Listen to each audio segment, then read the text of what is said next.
Hello student, आज के इस लेक्चर में हम प्रोसेस प्लांट यूटिलिटी से कुछ एमसीक्यू को डिस्कस करेंगे। ठीक है, तो हमारा जो पहला क्वेश्चन है वो ये है,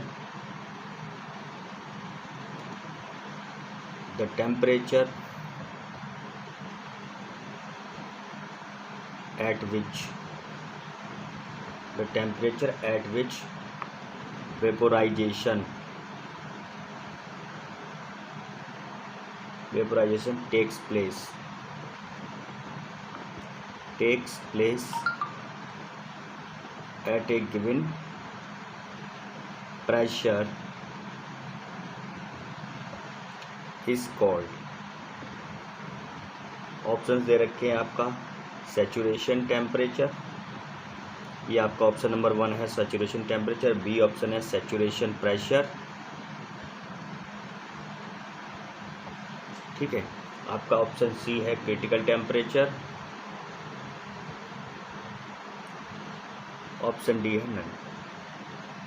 ठीक है, तो ये कह रहा है कि वह कौन सा टेम्परेचर होता है जो दिए गए प्रेशर पर वेपोराइजेशन होने लगती है, यानी किस टेम्परेचर पर दिए गए प्रेशर पर आपका जो वेपोराइजेशन होने लगेगी, तो क्या है उसको हम बोलेंगे हम सैचुरेशन टेम्परेचर। ठीक है, यानी कि अगर गिवन प्रेशर पर आपका वेपोराइजेशन हो रहा है तो उस टेम्परेचर को हम सैचुरेशन टेम्परेचर कहते हैं। ठीक है, आपका जो नेक्स्ट क्वेश्चन है वो ये है, the amount of heat required to convert the liquid water completely into vapor is called। पहला आपका ऑप्शन है हीट ऑफ सुपर हीट, ये सब क्वेश्चन आपके स्टीम फॉर्मेशन से हैं। दूसरा आपका सैचुरेशन टेम्परेचर, स्टीम जनरेशन। ठीक है, हीट ऑफ वेपोराइजेशन,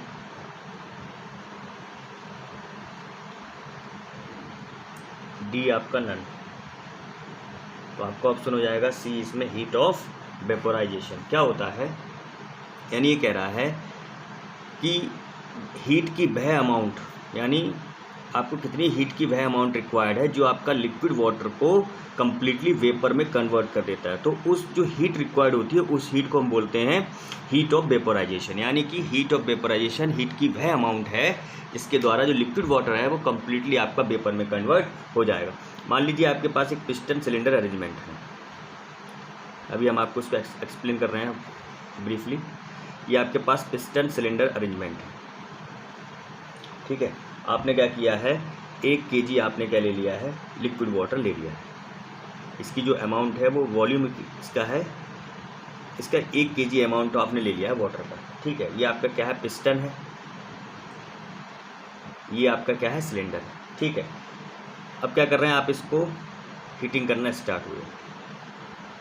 ये आपका सेकंड केस है, वॉल्यूम सही रहेगा, वॉल्यूम इसका जो वॉल्यूम है वो वही रहेगा, सॉरी इसका जो पिस्टन सिलेंडर है, ठीक है, इसके एरिया में कोई भी चेंजेस नहीं है। ठीक है, जैसे ये है वैसे ही ये वाला है। ठीक, क्या होगा, जैसे ही आप इसके टेम्परेचर में क्या किया है, हमने 1 kg लिक्विड वाटर लिया है जिसका जो टेम्परेचर है आपका 20 डिग्री सेल्सियस पर हमने इसका ले लिया है। ठीक है, अब जैसे जैसे पिस्टन, ये आपका पिस्टन सिलेंडर अरेंजमेंट है, तो इस पिस्टन सिलेंडर अरेंजमेंट में ये जो पिस्टन है ये वाटर पर 1 एटमॉस्फेरिक प्रेशर को एक्सर्ट करेगी। ठीक है, यानी कांस्टेंट प्रेशर को क्या करेगी, ये एक्सर्ट करेगी इस कंडीशन में जब आप इसको हीट नहीं करा है। ठीक है, तो यहाँ जो प्रेशर होगा वो आपका जो पिस्टन लगा रही होगी वो आपका क्या है, 1 एटमॉस्फेरिक प्रेशर होगा। अब क्या होता है, अब हम क्या कर रहे हैं, इसको स्लोली हीट कर रहे हैं, इसको क्या कर रहे हैं हम, स्लोली हीट कर रहे हैं। तो क्या होता है, जब हीटिंग प्रोसेस होती है तो क्या होगा, आपका मान लीजिए आपने टेम्परेचर इंक्रीज़ किया, ठीक, और इंक्रीज़ करके आपने 100 डिग्री सेल्सियस तक पहुंचा दिया, तो इसकी वजह से क्या है, इसके जो वॉल्यूम है, इसके वॉल्यूम में स्लाइटली इंक्रीमेंट हो जाएगा। ठीक है। यहाँ मान लीजिए लिक्विड आपकी जो वेपर्स हैं वो पहुँच गए, वाटर वेपर, ये आपका वाटर रहा, ये आपकी क्या है, वाटर वेपर है, वाटर वेपर है, ये आपका वाटर, ये आपका वाटर। ठीक है। तो आपने क्या किया है, आपने क्या किया, 1 kg लिक्विड वाटर को 20 डिग्री सेल्सियस पर रखा है। अब उसको आप हल्के हल्के गर्म कर रहे हैं, और हल्के हल्के गर्म करने पर उसको आपने क्या किया, 100 डिग्री सेल्सियस तक, उसको बॉइलिंग पॉइंट तक उसको पहुंचा दिया। तो इस बॉइलिंग पॉइंट को जैसे ही पहुंचाया तो उसका जो वॉल्यूम है वो आपका इंक्रीज़ हो गया, स्लाइटली आपका क्या हो गया, इंक्रीज़ हो गया। इस इंक्रीमेंट के कारण यहाँ पे क्या है, आपकी कुछ वेपर्स फॉर्म होने लगी वाटर की। ठीक है। तो आपका जो वॉल्यूम है वो स्लाइटली इंक्रीज़ हो गया। तो यहाँ पर क्या हुआ है, जैसे ही आपका जो वाटर है हीटिंग के दौरान आपने क्या किया, इसके टेम्परेचर को 100 डिग्री तक पहुँचाया, जिसकी वजह से क्या हुआ, एक फेज चेंज हुआ। क्या हुआ, एक फेज चेंज हुआ, फेज चेंज प्रोसेस हो गया, यानी कि आपका लिक्विड से वेपर में कन्वर्ट हो गए। तो हीट की वह रिक्वायर्ड, यानी जो हीट की वह अमाउंट जो आपका क्या है, फेज चेंज प्रोसेस में आपका सहयोग करती है, लिक्विड से वेपर में आपको पहुंचाती है। ठीक है। उस हीट की जो रिक्वायरमेंट होती है उसे हम बोलते हैं heat of vaporisation, heat of vaporisation. ठीक है। यानी कि आपका जो वाटर 20 डिग्री सेल्सियस से 100 डिग्री सेल्सियस तक आपने पहुंचाया, तो उसको पहुंचाने के लिए जितनी आपको हीट की अमाउंट रिक्वायर्ड होगी उसे हीट ऑफ वेपोराइजेशन कहेंगे, क्योंकि वहाँ पर आपका फेज चेंज हो रहा है। ठीक है। चलिए अब नेक्स्ट क्वेश्चन डिस्कस करते हैं। नेक्स्ट क्वेश्चन आपका है, द अमाउंट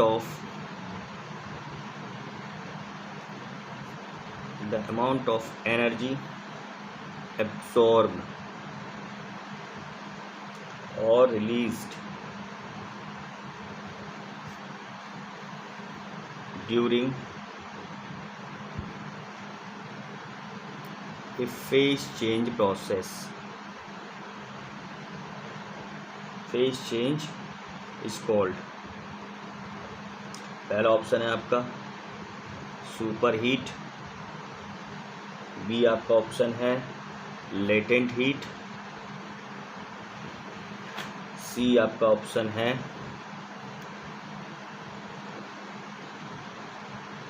ट्रिपल पॉइंट, और यहाँ डी आपका है नन, डी आपका क्या है, नन। तो वह अमाउंट, एनर्जी की वह अमाउंट जो फेज चेंज प्रोसेस के दौरान रिलीज या एब्जॉर्ब होती है उसे हम बोलते हैं लेटेंट हीट। यानी एनर्जी की वह अमाउंट जो फेज चेंज प्रोसेस के दौरान रिलीज या एब्जॉर्ब होती है उसे हम बोलते हैं लेटेंट हीट। तो लेटेंट हीट को हम क्या बोलते हैं, लेटेंट हीट को हम हिडन हीट भी बोलते हैं, लेटेंट हीट को हम हिडन हीट भी कहते हैं। ठीक है। ये आपकी क्या है, हिडन हीट। तो ये आपकी क्या है, यानी कि फेज चेंज प्रोसेस के दौरान जो एनर्जी आपकी एब्जॉर्ब या रिलीज हो रही है उसे हम लेटेंट हीट कहते हैं। अब जो एनर्जी आपकी मेल्टिंग प्रोसेस के दौरान एब्जॉर्ब होती है, ठीक है, यानी मेल्टिंग प्रोसेस के दौरान जो एनर्जी आपकी एब्जॉर्ब होती है उसे हम लेटेंट हीट ऑफ फ्यूज़न कहते हैं। और वह एनर्जी क्या होगी, वह एनर्जी किसके बराबर होगी, मतलब इक्विवेलेंट होगी, जो फ्रीजिंग के दौरान आपकी जो अमाउंट ऑफ एनर्जी है रिलीज हो रही है। ठीक है। तो यहाँ भी लिख सकते हैं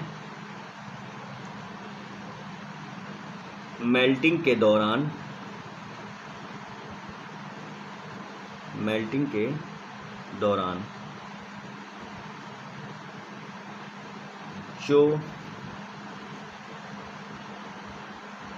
जो एनर्जी की अमाउंट एब्जॉर्ब होती है उसे लेटेंट हीट ऑफ फ्यूज़न कहते हैं।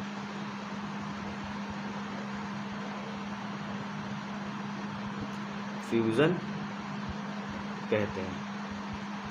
ठीक है। लेटेंट हीट ऑफ फ्यूज़न कहते हैं। और यह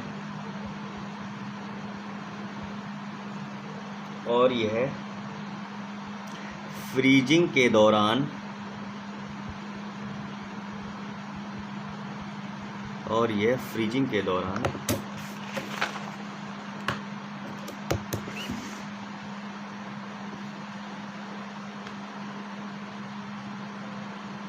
और ये फ्रीजिंग के दौरान रिलीज की गई एनर्जी के समतुल्य होती है, इक्विवेलेंट, समतुल्य, अब इसको लिख सकते हैं इक्विवेलेंट। ठीक है, तो ये आपकी क्या है, लेटेंट हीट ऑफ फ्यूज़न होती है। अब क्या है इसी में, अब आपने क्या किया, ये तो आपने क्या किया, मेल्टिंग प्रोसेस के दौरान है, लेकिन सिमिलरली अगर क्या हो कि आपकी जो वेपोराइजेशन प्रोसेस है उसके दौरान एनर्जी एब्जॉर्ब हो रही हो तो उसको बोलेंगे लेटेंट हीट ऑफ वेपोराइजेशन। ठीक है, तो यहाँ लिख सकते हैं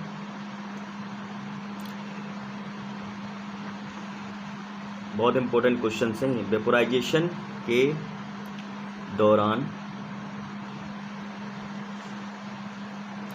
जो एनर्जी की अमाउंट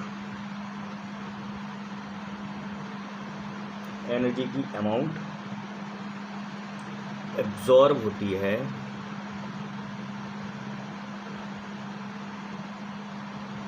उसे लेटेंट हीट ऑफ वेपोराइजेशन कहते हैं।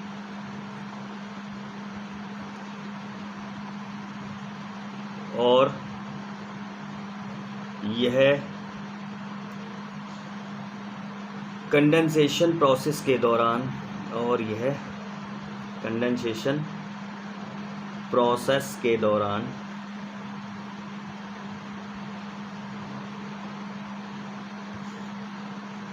रिलीज की गई एनर्जी के बराबर होती है, रिलीज की गई एनर्जी के इक्विवेलेंट होती है। ठीक है, तो ये चीज़ हमें हमेशा याद रखनी है कि लेटेंट हीट ऑफ वेपोराइजेशन क्या होता है और लेटेंट हीट ऑफ फ्यूज़न क्या चीज़ होती है। ठीक है, चलिए नेक्स्ट क्वेश्चन डिस्कस करते हैं। नेक्स्ट क्वेश्चन आपका है quantity of heat absorb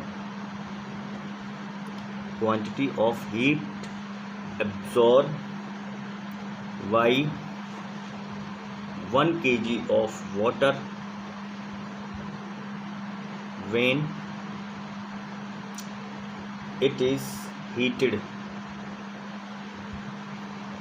from 0 degree Celsius to boiling point. ठीक है, इज कॉल्ड, आपके ऑप्शंस हैं, पहला ड्राइनेस फ्रैक्शन, बी आपका है सेंसिबल हीट,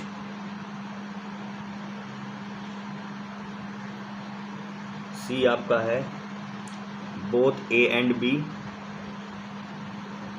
डी आपका है नन। ठीक है,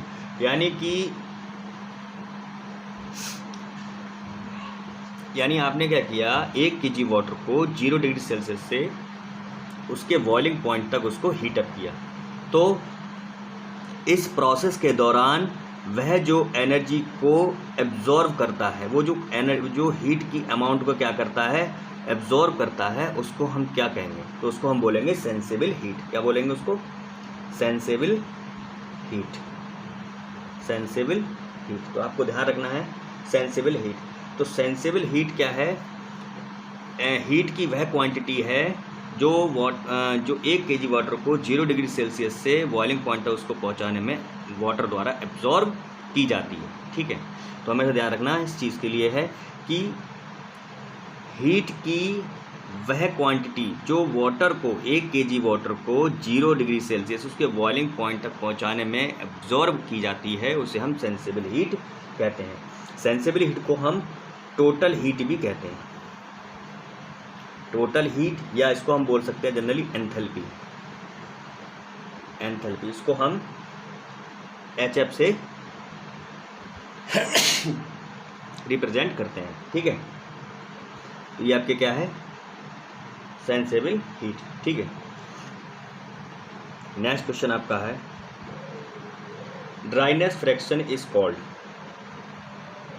dryness fraction is called, dryness fraction किसे कहा जाता है? ड्राइनेस फ्रैक्शन किसे कहा जाता है? तो जो ड्राइनेस फ्रैक्शन होता है आपका, ड्राइनेस फ्रैक्शन आपका क्या होता है? वेट स्टीम से रिलेटेड होता है, वेट स्टीम से रिलेटेड होता है। ठीक है, वेट स्टीम क्या होती है? इसमें आपका कुछ ना कुछ मॉइस्चर आपका प्रेजेंट हो। ठीक है, आपका मॉइस्चर प्रेजेंट होगा तो वो आपका वेट स्टीम होगा। ठीक है, तो जो ड्राइनेस फ्रैक्शन है आपका, उसको हम किस प्रकार डिफाइन कर सकते हैं? ये आपका होता है ड्राइनेस, जो ड्राइनेस फ्रैक्शन है आपका है वो होता है आपका कि mass of actual dry steam to the mass of steam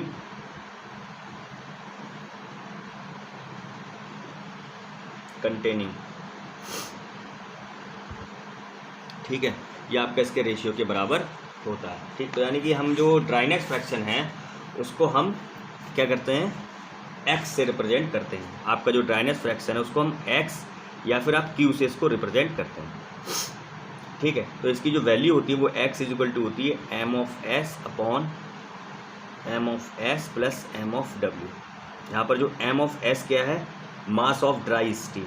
ये क्या है आपका? Mass of dry steam. ये क्या है आपका?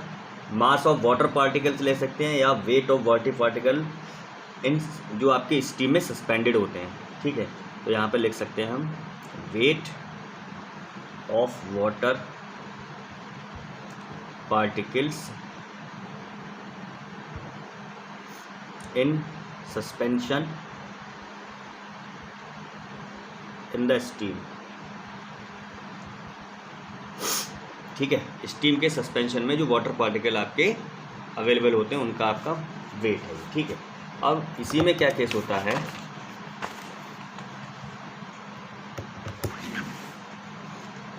मान लीजिए आपके पास क्या है? 1 kg आपके पास वेट स्टीम है।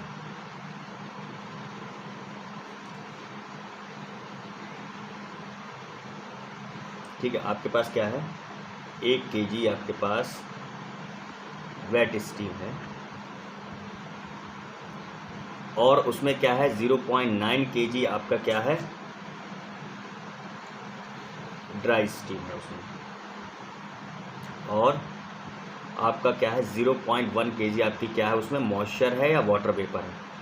ठीक है, ये चीज़ आपके पास है। तो इस कंडीशन में इसका जो ड्राइनेस फ्रैक्शन होगा वो आपका 0.9 होगा। मतलब कि आपके पास जो स्टीम है उस स्टीम में कितनी आपके पास ड्राई स्टीम है वही आपका ड्राइनेस फ्रैक्शन कहलाता है। ठीक है, तो मान लीजिए तो इसकी जो ड्राइनेस फ्रैक्शन है उसका कितना है? 0.9, क्योंकि इसमें जो 0.9 kg आपका क्या है? ड्राई स्टीम आपके पास अवेलेबल है। ठीक है, तो नेक्स्ट क्वेश्चन आपके पास है if the steam is dry and saturated, steam is dry and saturated, the value of x will be option आपके दे रखे हैं 1, बी आपका दे रखा है 0.9, सी आपका दे रखा है 0.2, डी आपका दे रखा है 9। तो यदि आपकी स्टीम और ड्राई और सैचुरेटेड है तो उस समय जो ड्राइनेस फ्रैक्शन है वो 1 के बराबर हो जाता है। ठीक है, उसके बाद आपका जो ड्राइनेस फ्रैक्शन है वो 1 के बराबर हो जाता है। तो स्टीम आपकी ड्राई है और सैचुरेटेड भी है तो उस समय जो ड्राइनेस फ्रैक्शन है आपका 1 के बराबर हो जाता है। ये वैल्यूज़ को याद रखना है। यहाँ पे लिख सकते हैं Q = 1। वो ड्राइनेस फ्रैक्शन को हम X और Q दोनों से रिप्रेजेंट कर सकते हैं। नेक्स्ट क्वेश्चन आपके पास है when steam is heated after it has become dry and saturated, dry and saturated is called. पहला आपका ऑप्शन है वेट स्टीम, दूसरा आपका है मॉइस्चर, सी आपका है सुपर हीटेड,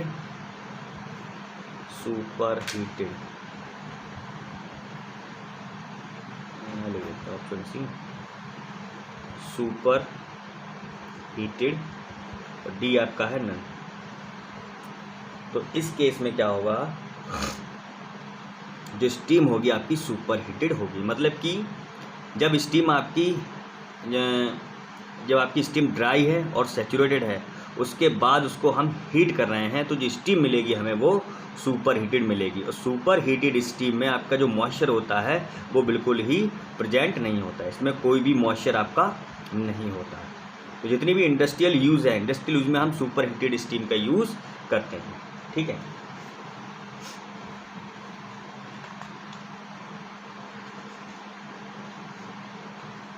नेक्स्ट क्वेश्चन आपका है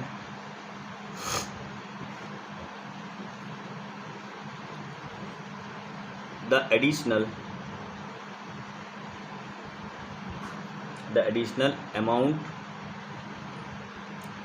amount of heat supplied to steam during superheating is called।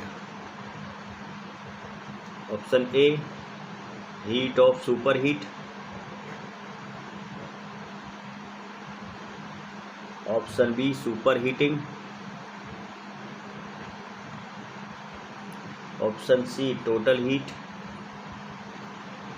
Option D none. मतलब ये कह रहा है कि स्टीम को आप क्या कर रहे हैं, सुपर हीटिंग के दौरान जो एडिशनल हीट, अतिरिक्त आप एनर्जी सप्लाई कर रहे हैं, अतिरिक्त ऊर्जा सप्लाई कर रहे हैं, उसे हम क्या कहेंगे, तो उसको हम बोलेंगे हीट ऑफ सुपर हीट। तो आपका ऑप्शन हो जाएगा यहाँ पर, यहाँ हीट ऑफ सुपर हीट। यानी हीट ऑफ सुपर हीट वह एनर्जी का अमाउंट है जब आप सुपर हीटिंग के दौरान अतिरिक्त आपने क्या किया है, एनर्जी को सप्लाई किया है, तो उसे हम बोलेंगे हीट ऑफ सुपर हीट। ठीक है, और हमेशा ध्यान रखिए जो सुपर हीटिंग है आपकी, कि आपने स्टीम की सुपर हीटिंग कर रहे हैं, तो सुपर हीटिंग हमेशा क्या होती है, प्रेशर को कांस्टेंट रखकर होती है, यानी प्रेशर में कोई भी चेंजेस नहीं होना चाहिए। ठीक है, चलिए नेक्स्ट क्वेश्चन डिस्कस करते हैं।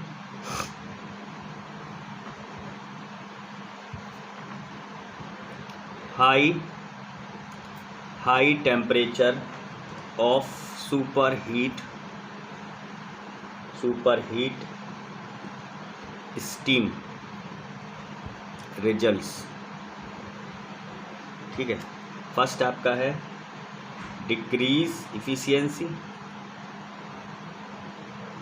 B increase efficiency, C constant remains constant, D none. ये आपके पास ऑप्शन है। यानी कि सुपर हीटेड स्टीम है, उसका हाई टेम्परेचर रखने का हमारा क्या उद्देश्य रहता है, कि उसका जो टेम्परेचर है वो हाई रहना चाहिए, उसमें कोई भी मॉइस्चर आपका अवेलेबल नहीं होना चाहिए, तो इसके कारण क्या होता है, उसमें जो इफ़िशियंसी है, उसकी थर्मल इफ़िशियंसी है वो आपकी इंक्रीज़ हो जाएगी। थर्मल इफ़िशियंसी जो टरबाइन है, उस टरबाइन की जो थर्मल इफ़िशियंसी है वो आपकी इंक्रीज़ हो जाएगी। ठीक है, तो हमें सुपर हीटेड स्टीम को रखने का मेन उद्देश्य ये है कि हमें जो इफ़िशियंसी है, थर्मल इफ़िशियंसी है टरबाइन की, उसको इंक्रीज़ करना है। ऐसा क्यों करते हैं, अगर मान लीजिए कोई मॉइस्चर अवेलेबल है, अगर कोई मॉइस्चर अवेलेबल है स्टीम में, तो वो स्टीम में क्या करेगा, टरबाइन पर स्टीम में अगर मान लीजिए मॉइस्चर है, तो वो क्या करेगा, टरबाइन के ब्लेड्स पर जाकर इम्पैक्ट करेगा, टरबाइन के ब्लेड्स पर जाकर इम्पैक्ट करेगा, और वहाँ पर क्या होगा, मॉइस्चर की वजह से वहाँ पर कोरोजन आ जाएगा। कोरोजन आ गया तो आपके जो ब्लेड्स हैं उसके टरबाइन के, वो जल्दी आपके ख़राब हो जाएंगे। जब जल्दी आपके ख़राब हो जाएंगे ब्लेड, तो आपको क्या है, उसको जल्दी से रिप्लेस करना पड़ेगा, और जिसकी वजह से क्या है, उसकी जो इफ़िशियंसी है वो डाउन हो जाएगी, और आपको प्रॉपर वे में उससे काम नहीं ले पाएंगे। इसलिए हम क्या करते हैं, हमेशा जो भी टरबाइन है या पावर प्लांट में जब भी टरबाइन में हम स्टीम का यूज़ करेंगे वो क्या होगा, आपकी सुपर हीटेड स्टीम होती है, सुपर हीटेड स्टीम होती है। ठीक है, आपकी क्या है, सुपर हीटेड स्टीम होती है, इसमें आपका मॉइस्चर अवेलेबल नहीं होता है। चलिए आज के लेक्चर में इतना ही काफ़ी, जो नेक्स्ट लेक्चर होगा तो हम और कोई MCQ को डिस्कस करेंगे। आज कितने काफ़ी है। Thank you class.